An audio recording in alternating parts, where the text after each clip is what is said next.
एक प्रोग्राम में हमें ज्वाइन करें अमजद अली खान साहब, पाकिस्तान तहरीक इंसाफ के सीनियर रहनुमा। Welcome to the show Amjad साहब। हम बात करें आज सुप्रीम कोर्ट के अंदर जो केस चल रहा था ओपन बैलेट के हवाले से, उसमें रिमार्क सुप्रीम कोर्ट के आए और सुप्रीम कोर्ट ने अब इसको रेफ़र कर दिया पार्लियामेंट की जानिब।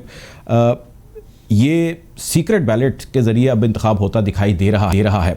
अगर सीक्रेट बैलेट के ज़रिए इंतखाब होता है और ये जो रिक्वेस्ट आपने जनरेट की, ये सारी आपने एक्सरसाइज की, अगर ये एक्सरसाइज ना की जाती और यही इंतखाब सीक्रेट बैलेट के ज़रिए जिस तरह पहले होता आ रहा है इस दफ़ा भी हो जाता, तो इससे आप लोगों को क्या एतराज़ क्या था सीक्रेट बैलेट से? आप लोगों को तो पता है आपके श्योर शॉर्ट हैं वोटर्स।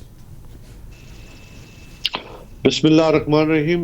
मुर्तज़ा, बड़ा अच्छा सवाल किया आपने कि हमें क्या एतराज़ था या हमें क्या मसाइल थे। देखिए, हम डे वन से पिछले कई सालों से एक बात करते आ रहे हैं कि इलेक्शन रिफॉर्म्स होने चाहिए या इंतखाबात जो है वो इतने शफाफ होने चाहिए ताकि जीतने वाले को भी यकीन हो कि मैं बिल्कुल मुझे लोगों ने वोट दिए और मैं जीता, और हारने वाले को ये यकीन हो कि लोगों ने मुझे वोट नहीं दिए। ये जमहूरियत का हुस्न है। देखिए, सेनेट ऑफ पाकिस्तान एक ऐसा इदारा है जो मोतबर इदारा है, जो अपर हाउस है, जिसने कॉन्स्टिट्यूशनल अमेंडमेंट्स लानी है, जिसने एक अपना इनपुट देना है, पाकिस्तान को एक विजन देना है। उस इदारे पे मुख्तलिफ औकात में उंगलियां उठती रही हैं और कभी आपने देखा कि वीडियोस भी सामने आती रही कि लोगों को खरीदो फिरोग या छांगा मांगा लगता रहा। पाकिस्तान तहरीक इंसाफ और जनाब इमरान खान साहब का ये स्टांस है कि ये वो इदारा है जिसको हमने मोतबर बनाना है।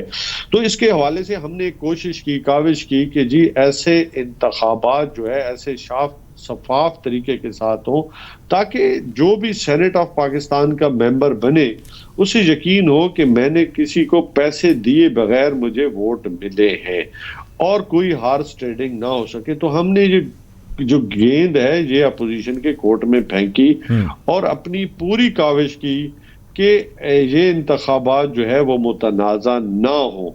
देखिए, हमें भी मालूम है कि पार्लियामेंट जो है वो कोई शक नहीं है कि वो सावरन इदारा है और उसे ही ने तारामीम करनी है, लेकिन हमने चूंकि आइन के अंदर है करप्ट प्रैक्टिसेस, तो उसकी हमने एक तशरीह मांगी है और इसके ऊपर आपने देखा होगा कि सुप्रीम कोर्ट ऑफ पाकिस्तान ने भी इलेक्शन कमीशन को यह हिदायत जारी की कि आप करप्ट प्रैक्टिस को रोकने के लिए आप क्या इक़दाम उठाते रहे हैं या आपने क्या तजवीज़ सामने लाई है।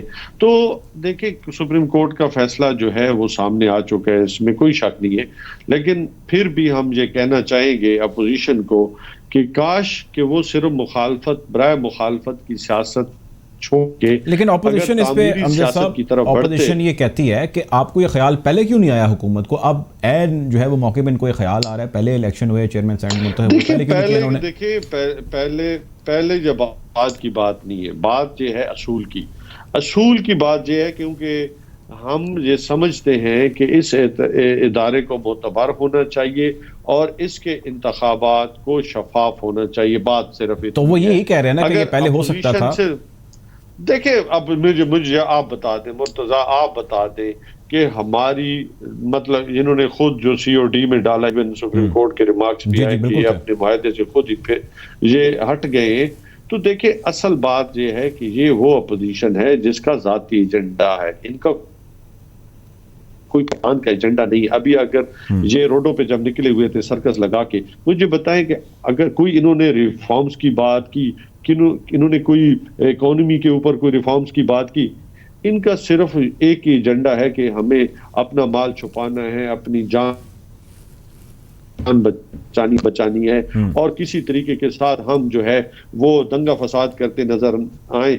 और आपने देखो कि मुख्तलिफ औकात में जब पार्लियामेंट के अंदर बड़े क्रिटिकल पोजीशन में इजलास हुए, जैसे कश्मीर का इशू था, जैसे फेडटफ के मामला थे, सिवाय इन्होंने अपने जाती एजेंडे को बढ़ाते हुए, जहां कभी इन्होंने प्रोडक्शन, ठीक है इनका हक है, हम ये कहते हैं कि हमारा कॉन्स्टिट्यूशनल राइट है, हम इसको मानते हैं, लेकिन क्या इन्होंने पाकिस्तान की बात की? और नेशनल असेंबली में सिवाय प्रोडक्शन ऑर्डर मांगने के और फेडटफ के ऊपर NRO मांगने की और अपनी वो तरामीम लाने की कोशिश की जिनमें इनका अपना मफाद था, कोई इनका कौमी मफाद मुझे बता दें। ठीक है, अभी खासा अब इसके ऊपर थोड़ा बढ़ते हैं, सेनेट इलेक्शन के ऊपर थोड़ा मैं चाहता हूँ इस पर आपकी ज़रा इंसाइट लूँ। अब जो इलेक्शन होने जा रहे हैं इस्लामाबाद की जनरल सीट के ऊपर, जिस पे गिलानी साहब और डॉक्टर हफीज़ साहब आमने सामने हैं, एक राय या एक तासुर ये पाया जाता है, अपोजिशन तो खैर कहती है कि गिलानी साहब का अगर हफीज़ साहब से मुकाबला किया जाए तो गिलानी साहब एक स्टॉलवर्ड किस्म के पॉलिटिशियन है, प्राइम मिनिस्टर रह चुके हैं, स्पीकर रह चुके हैं, पॉलिटिकल हैं, उनका उठना बैठना मिलना सारा कुछ वही है। जबकि हफीज़ साहब वो एक नॉन पॉलिटिकल हैं, शायद पार्टी का भी उस तरह हिस्सा नहीं है जिस तरह पाकिस्तान तहरीक इंसाफ के बाकी मेंबरान हैं, जिस तरह आप हैं, और वो इतने सोशलाइट भी नहीं है पॉलिटिकल हलकों के अंदर। तो गिलानी साहब is going to be a winner, इनका कैंडिडेट बहुत हल्का है, आपकी राय क्या है इसके ऊपर? मुर्तज़ा, बड़ा अजीब बात है, वो कहते हैं कि बदलता है आसमां रंग कैसे कैसे। तो सबसे बड़ा मिसाल आपके सामने है, ये वही अपोजिशन की चंद पार्टियां थी जिन्होंने इसी यूसुफ रजा गिलानी को MBBS का नाम दिया। इसी यूसुफ रजा गिलानी साहब को हार चोरी में इन्होंने इल्जामात लगाए, उसमें सच्चाई है या नहीं है कौन भी जानती है। इन्हीं लोगों ने इसकी डिस्क्वालिफिकेशन में अपना किरदार अदा किया। इन्हीं ने स्टेजों से जलसों में कहा कि जब तक यूसुफ रजा गिलानी स्टेप डाउन नहीं होता उस वक्त तक हम इनको नहीं मानते।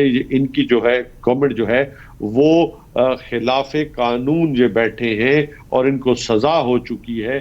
आज ये उस पे इकट्ठे हैं, ये एक सवालिया निशान है। लेकिन मैं दूसरी बात करूंगा कि हफीज शेख का कोई कंपैरिजन भी नहीं है। वो एक साफ और शफाफ, देखिए उन पे ये इल्जामात लगाते हैं कि वो मुख्तलिफ गवर्नमेंटों का गवर्नमेंटों का हिस्सा, तो इनके बहुत सारे लोग वो भी रहते आए हैं। लेकिन ये देखिए क्या उनके ऊपर एक एलिगेशन कह लें या एक एतराज ये है कि वो पॉलिटिकल आदमी नहीं है। उनके मुकाबले के अंदर जो गिलानी साहब खड़े किए हैं सारी सपोर्ट है, गिलानी साहब ने तो बहुत बंदे ले जाने हैं। देखिए उनकी एक्सपर्टीज जो है, देखिए उनकी एक्सपर्टीज जो हफीज शेख साहब की एक्सपर्टीज है वो अल्हम्दुलिल्लाह देखिए फाइनेंस जानते हैं, एक रिकग्नाइज्ड इदारे के साथ वो मुंसलिक रहे हैं। पाकिस्तान की इकोनॉमी के ऊपर उनका एक अबूर हासिल है, वो पाकिस्तान की खिदमत कर रहे हैं। उन्होंने पाकिस्तान की कौन सी खिदमत की है सिवाय उन्होंने इस पाकिस्तान को, देखें ये वो लोग हैं जिन अपोजिशन की वो जमातें, मैं फिर कहना चाहूंगा, जिन्होंने मिस्टर जरदारी साहब को मिस्टर 10% का नाम दिया। इन्हीं लोगों ने जरदारी साहब को, गिलानी साहब को वो अलकाबात दिए जो मैं बयान ही नहीं कर सकता। आज इन्हीं के लिए वो जो है इनके चहेते हैं या आज इनके लिए पसंदीदा करार दिए जा रहे हैं,